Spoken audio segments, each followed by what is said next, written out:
నమస్తే అండి, welcome to Sriram talks. నేనైతే ఈరోజు మామిడికాయ పచ్చడి ఎలా తయారు చేయాలో మీకు చూపిస్తాను. అందుకోసం నేనైతే మా చెట్టు నుండి తాజా మామిడికాయలు అయితే కోస్తున్నాను. మామిడికాయలన్నింటినీ కోసి ఒక దానిలో వాటర్ తీసుకొని కొద్దిసేపు అయితే నానబెట్టాను.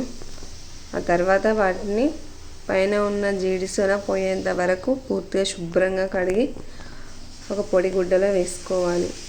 ఇలా కాయలన్నింటినీ శుభ్రంగా కడిగిన తర్వాత వాటిని ఒక పొడి గుడ్డతో తడి లేకుండా మంచిగా తుడుచుకోవాలి. కాయలకు తడి ఉన్నట్లయితే పచ్చడి ఎక్కువ కాలం నిల్వ ఉండదు. మనం మొదటి నుంచే పచ్చడికు తడి తగలకుండా చూసుకోవాలి. ఇలా కాయలన్నిటినీ నీట్గా తుడుచుకొని పక్కన పెట్టుకోవాలి. నేనైతే మామిడికాయ పచ్చడి చెక్కు పచ్చడి తయారు చేస్తున్నాను. అందుకోసం మామిడికాయల యొక్క పొట్టు తీస్తున్నాను. కొందరైతే మామిడికాయల యొక్క పొట్టు తీయకుండానే పచ్చడి తయారు చేసుకుంటారు. ఈ మామిడికాయల యొక్క పొట్టు కాస్త మందం ఉంటుంది కాబట్టి నేనైతే మొత్తం పీల్ తీసేస్తున్నానండి. ఈ విధంగా కాయలన్నింటి యొక్క పీల్ తీసేసింది వాటిని ముక్కలుగా కట్ చేసుకుంటున్నాను. చెక్కు పచ్చడి కోసం ముక్కలు చిన్నగా కట్ చేసుకోవచ్చు, పెద్దగా కట్ చేసుకోవచ్చు. నేనైతే పెద్దగా కట్ చేస్తున్నాను.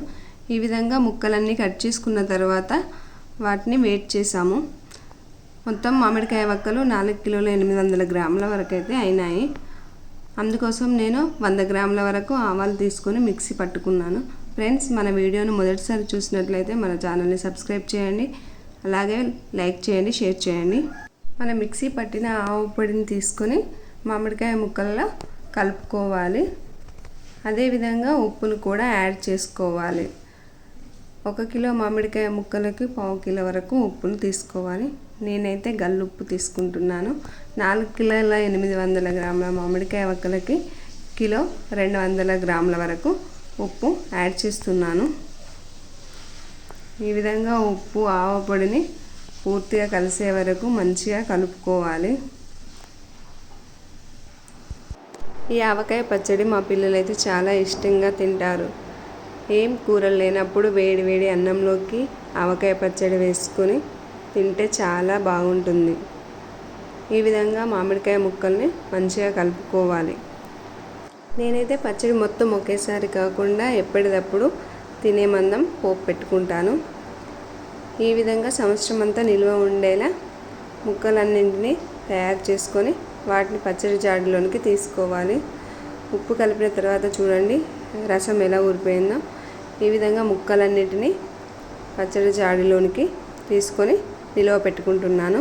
జాడిలోకి ఎత్తుకున్న తర్వాత అడుగున ఉన్న ఉప్పు మంచిగా కలిసేలా వక్కల్ని మరొకసారి కలుపుకోవాలి. ఈ మామిడికాయ పచ్చడిని తడి తగలని ప్రదేశంలో పొడిగా ఉండే చోట పెట్టుకోవాలి. దీన్ని ఒక పొడి వస్త్రంతోనే గాలి తగలకుండా కప్పుకొని పక్కన పెట్టుకోవాలి.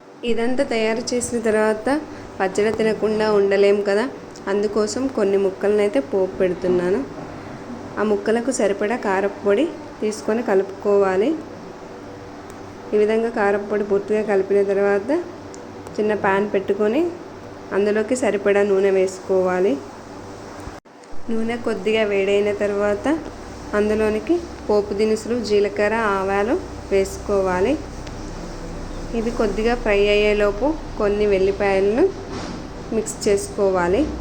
అందులోనికే ఎండుమిర్చిని వేసుకోవాలి. ఇలా మిక్స్ చేసిన వెల్లుల్లి పేస్ట్ వేసుకోవడం వలన పచ్చడి ఇంకాస్త టేస్ట్గా ఉంటుంది. అందులోనికే కొన్ని వెల్లుల్లిపాయలను కూడా యాడ్ చేసుకోవాలి. అంతేనండి, స్టవ్ ఆఫ్ చేసుకొని పక్కన పెట్టుకోవాలి. నూనె కొద్దిగా చల్లారిన తర్వాత అందులోకి చిటికెడు మెంతిపొడి కలుపుకోవాలి. ఈ విధంగా కలిపిన ఆవకాయ ముక్కల్ని నూనెలో వేసుకొని మంచిగా కలుపుకోవాలి.